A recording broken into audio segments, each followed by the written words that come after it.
आप सभी का स्वागत है आज एजुकेशन में सिद्धार्थ विश्वविद्यालय और से संबंधित कॉलेज में पढ़ाई करने वाले जितने भी सेमेस्टर के स्टूडेंट हैं और ईयरली के स्टूडेंट हैं सभी के लिए जरूरी सूचना है कि अभी आपके जो पेपर हैं वो अगले ही महीने से कराना स्टार्ट करवा दिया जाएगा। कब से आपके पेपर होने की संभावित तिथि होगी, इसको लेकर सारी बातें हम आपको बताने वाले हैं, जो कि खुद ऑफिशियल वेबसाइट पर नोटिस भी जारी करते हुए यूनिवर्सिटी की तरफ से जानकारी दे दिया गया और यहाँ पे सारी बातें आपको विस्तार से बताते हैं। सबसे पहले आप देखें जो कि दो महत्वपूर्ण सूचना आप लोगों के लिए जारी किया गया। सबसे पहले जो बदलाव किए गए हैं वो आप लोग देख ले, उसके बाद से चाहे आप यूजी में हो, पीजी में हो, सेमेस्टर में हो या लीग में हो, आपके पेपर कराने को लेकर जो नोटिस जारी किया गया वो भी आपको बताते हैं। सबसे पहले देखिए जो बताया गया है कि परीक्षा समिति की बैठक दिनांक 5 मार्च 2023 की बिंदु संख्या 1 में लिए गए निर्णय के क्रम में समस्त संबंधितों को सूचित किया जाता है कि स्नातक पाठ्यक्रम से संबंधित सब पाठ्यक्रम यानी कि कुल 100 अंकों में से 25 अंक का आंतरिक मूल्यांकन मौखिक के माध्यम से कराए जाने की संतुष्टि की गई है। ये व्यवस्था वर्तमान में जारी सेमेस्टर जनवरी-जून 2024 से प्रभावी होगी। कृपया तदनुसार अवगत होने का कष्ट करें। विस्तृत वीडियो विश्वविद्यालय की वेबसाइट पर समय समय पर अवलोकित किया जा सकता है। तो यहाँ पे आपके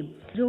सब पाठ्यक्रम यानी जो आपके करिकुलम वाले पेपर होंगे तो उसमें जो 100 अंक है उसमें से 25 अंक आपके आंतरिक मूल्यांकन मौखिक के माध्यम से करवा के जो नंबर है वो दिए जाएंगे। और यहाँ पे एक जरूरी सूचना जो कि अब आपके पेपर को लेकर बताया गया, तो ये भी देखिए जो इसमें बातें कही गई हैं बिल्कुल आपको पढ़ के बताते हैं कि समस्त संबंधितों को सूचित किया जाता है कि राज्य शिक्षा नीति 2020 के अंतर्गत संचालित स्नातक स्नातकोत्तर स्तर के पाठ्यक्रम की सम सेमेस्टर के संस्कृत बैक अंक सुधार की परीक्षा 2024 की परीक्षा लोकसभा चुनाव 2024 के दृष्टिगत माननीय कुलपति जी के आदेशानुसार माह अप्रैल 2024 के मध्य संबंधित परीक्षा केंद्रों पर होना प्रस्तावित है। इस हेतु समस्त संबंधित प्रचारकों को आवश्यकता अनुसार अतिरिक्त कक्षाएं संचालित करके पाठ्यक्रम पूरा कराना सुनिश्चित करें जिससे समय पर परीक्षा कराई जा सके। तो यहाँ पे आप देख सकते हैं जो कि आप चाहे यूजी में हो, पीजी में हो और इसके साथ ही चाहे आप ईयरली के भी स्टूडेंट हो, क्योंकि आपको पता है कि आपके जो पास की यूनिवर्सिटी जो कि रेडियो यूनिवर्सिटी है वहाँ पे आपके ईयरली के एग्जामिनेशन कराने को लेकर जो टाइम टेबल है, पूरा जो पीडीएफ फाइल है वो जारी कर दिया गया है। इसके साथ ही सेमेस्टर के भी जो पेपर हैं वो भी रेडियो यूनिवर्सिटी में तय किया गया है कि आपके अप्रैल में ही करवाया जाएगा और कि पहली बार होगा जब आपके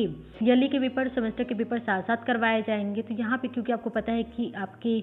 लोकसभा के चुनाव होने वाले हैं, जिसकी वजह से कई बार होता है कि यूनिवर्सिटी के काफ़ी बड़ा जो हिस्सा होता है जिसमें कि चुनावी प्रक्रिया को लेकर जो काम वगैरह हैं वो किए जाते हैं। तो इसी की वजह से यहाँ पे ये तय किया गया है कि चाहे आप यूजी में हो, पीजी में हो और अभी इलेक्शन के जो डेट हैं वो भी अनाउंस कर दिए गए और इन सभी की वजह से तय किया जा रहा है हर यूनिवर्सिटी में कि आपके जो पेपर हैं वो भी अप्रैल में ही करवा लिए जाए। तो यहाँ पे आप लोग बिल्कुल अब पूरी तरीके से तैयार हो जाइए। अगर अभी तक किसी ने गाइड वगैरह नहीं लिया, अगर आप गाइड से करते हैं या फिर अपने कॉलेज के माध्यम से जो भी आपके सॉल्व आते हैं जो आपके नोट्स वगैरह बिल्कुल आप मैनेज करते हुए चलिए और जितने भी हो सके अपने प्रीवियस जो भी 5-6 साल के क्वेश्चन हैं उनको कर ढालिए, क्योंकि अगर वो कर लेंगे तो फिर आपके पेपर करना थोड़ा सा आसान हो जाएगा। तो यहाँ पे आपको अप्रैल में पेपर कराने को लेकर जो नोटिस है वो जारी किया जा रहा है और जो बातें वो आपको बता दिया गया है कि लोकसभा चुनाव की वजह से ये जो फैसला है वो किया गया। तो यहाँ पे आपको पूरी तरीके से तैयार हो जाना है। ये बहुत जरूरी सूचना आप लोगों के लिए है कि पेपर आपके अप्रैल में ही करवाए जाएंगे। काफी कम टाइम बचा हुआ है, तकरीबन 15 अप्रैल के आसपास जो आपके पेपर हैं वो स्टार्ट करवा दिए जाएंगे, क्योंकि बिल्कुल अप्रैल के मध्य से ही होना स्टार्ट है। तो 15 अप्रैल से आप लोग मान के चलिए कि पेपर स्टार्ट हो जाएगा। बाकी